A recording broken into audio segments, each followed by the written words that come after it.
Hello, Judge Boyd. Hello. How are you today, ma'am? Oh, I'm doing great. It's a beautiful Friday. Well, it's not Friday, it's Monday. Yes, But ma'am. you know, the reason why I say it's a beautiful Friday, because when you're off on Friday, Friday becomes a Monday and a Monday.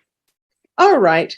According to you entered a plea to kidnapping of no contest on March 20th, 2023. According to the plea, punishment is to be assessed at 10 years in the prison. The state opposes your application. They're taking several cases into consideration. There's an affirmative finding of family violence. Are there witnesses? Yes, Your Honor. Oh, you want to call her? I thought it was for victim impact statement after sentencing.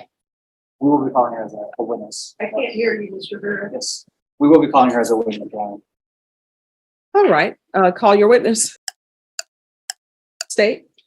Ms. Tovar, you are the victim in this case against Mr. Zaragoza, correct? Yes, sir. And you are aware that he has applied for deferred adjudication with probation. I am. And are you in what are your feelings if the defendant were to be granted probation? Objection, Your Honor. And what's your objections? He's telling you what effect your decision will have on her. And we don't want her influencing. All right. That'll be sustained. Do you want the defendant to be released on probation? Objection, Your Honor. It's the same thing. Sustained. I'll ask the court to disregard, of course. Oh, yes. It's disregarded. Ms. Tovar, on December 21st of 2021, can you tell the court what happened? So I visited Ray to pick up Christmas money because me and the kids were living in Atascosa County due to CPS case that we had for domestic violence. Your Honor, I object because it's repetitive. Everything about that offense is in the police report, which was presented to the court as part of our plea package. All right. So just so all parties are aware, I've read the stipulations in its entirety. I always reread those before sentencing, and I read them once I make a decision on whether there's sufficient evidence to find somebody guilty. And I've also thoroughly read the TAP evaluation. So you can ask your next question. Yes. Ms. Tovar, have you had any contact with the defendant since these allegations? Yeah, so he calls the house and speaks to myself and the kids. I guess when he can, because he doesn't have No, any there's objection, non-responsive. She answered his question. All right. That'll be overruled. You can continue. Oh, so he has to use, I guess, a free collect call that he has because he doesn't have any money on the account to call us. Okay. So, and I don't fund it anymore. I just did for a little while around Christmas time, but no, it's only when he gets a collect call, he can call. And Ms. Tovar, you currently have a protective order against the defendant? I do. And do you feel that is sufficient to keep you safe? No. And why is that? I Objection, did it Your in the Honor. first What place. is your objection? She's commenting on what your decision will ultimately do to affect her and her children. All right. That'll be overruled. You can answer the question. No, I don't think so. It didn't in the first place. It didn't. Ray was still coming around and still calling. And while these cases were pending, you did have a no contact order against the Right. defendant, correct? Right. But I was told that to let him talk to the kids. So even though we have a no contact order, that's why, I was taking calls so that he could talk to the kids. I didn't want anybody to say that I wasn't allowing it.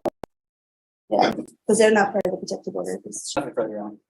All right. Defense. No question. All right. Thank you. State, do you have another witness? No other witnesses. Your Honor. Defense.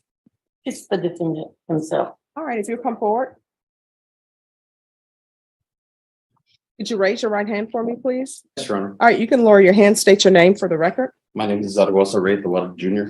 All right. Defense. Thank you. Mr. Tovar, did you want to address the court with regard to why are you requesting her to give you probation? Yes. I feel that given probation I could complete probation. As you know, I haven't been in trouble before, Your Honor. This is the longest I've been in jail. I feel that I've made a mistake. And if you read the current note I wrote to you, Your Honor, it describes more of my feelings. I want to apologize to the court, and I want to apologize to my wife, who we've been together 11 years, 10 years. Been with the family 15 years. All I know is my family, Your Honor. And I'm asking for your leniency and your mercy, Your Honor, for probation classes, so I can better myself. Thank you. All right, state any questions? Yes, Your Honor, briefly. Mr. Tovar, Yes, sir. in this case, you're charged with a violation of a bond protective order, as well as a repeat violation of a bond protective order, in addition to the kidnapping, correct? I am. It was. I was. And given that there was a no contact order protecting Miss Tovar from you, you violated those no contact orders. That is wrong. She came to my home and moved in with me because she had no place to live. I wasn't going to leave my wife and my kids out on the street. So I did not violate it. She came to me, and that's how I violated her. But you were made aware that any contact with Miss Tovar would be a violation of those bond conditions, is that correct? I was aware, but I was not going to leave my kids and my wife out in the street, sir. In this kidnapping case, you did tie up Miss Tovar with duct tape, is that correct? No, that is incorrect. And you said you've never been in trouble before, but you did have a case out of Atascosa County, Texas, for a violation of bond protective order in that county as well, isn't that correct? That was for phone calls for talking to my children, which I had the right to do. And if you check the records, it says for electronic communication, I was allowed to talk to my kids. And you did abscond during that case on February 9th of 2023, is that correct? Is that? You just didn't do anything and you failed to report. I was in jail. Okay. It's not that I failed to report. It's I couldn't go. Okay. I was in custody. I'm sorry. I said during that incident, I was in custody, so I couldn't go over there. I have no further questions, Your Honor. Any further questions? No, All right, any other witnesses? no, Your Honor. All right, the court will hear argument. State, you're opposed. Yes, Your Honor. We're opposed to the defendant being granted probation.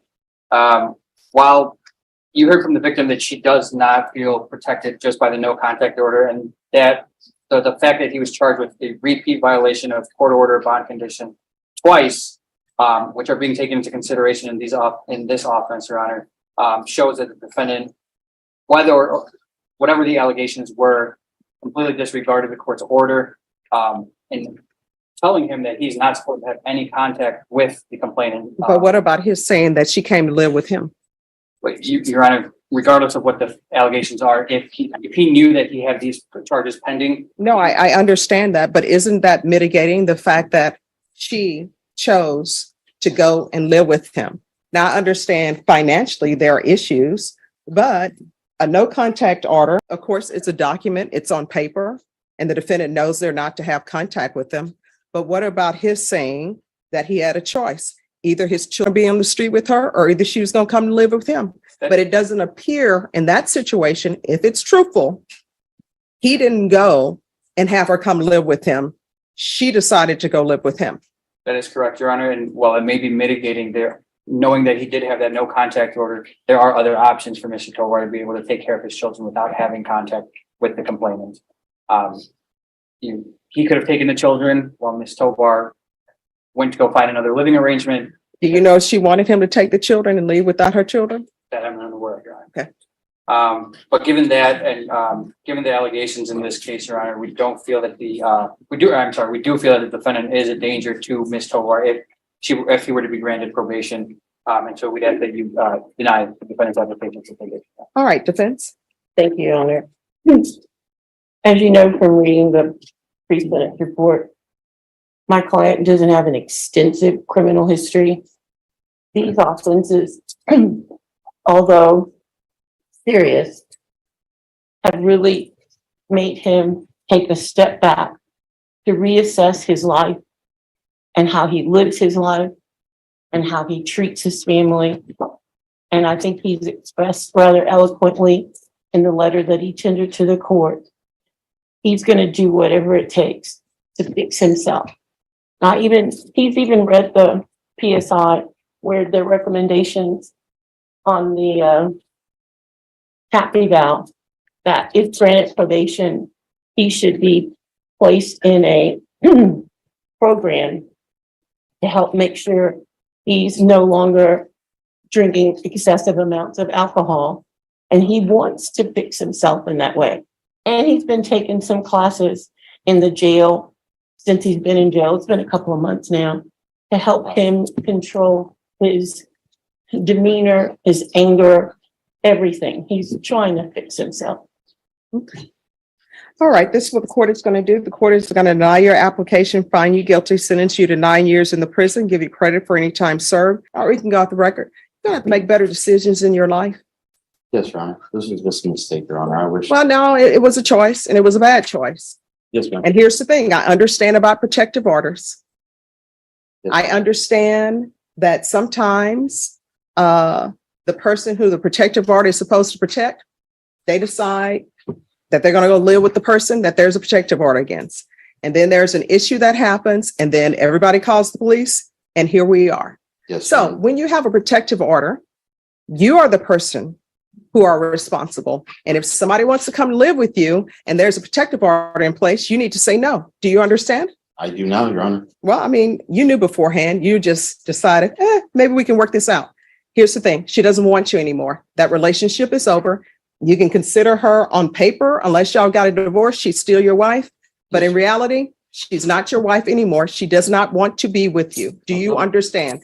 Do not call her from the jail. Do not call her from the prison. Do not contact her. And if you want to see your children, and Ms. Burke does a lot of civil work, see your children, then that needs to be done through a third party, but it's not to be done through Ms. Tovar. It's like you don't even know her. Do you understand? Thank you, Your Honor. You're welcome.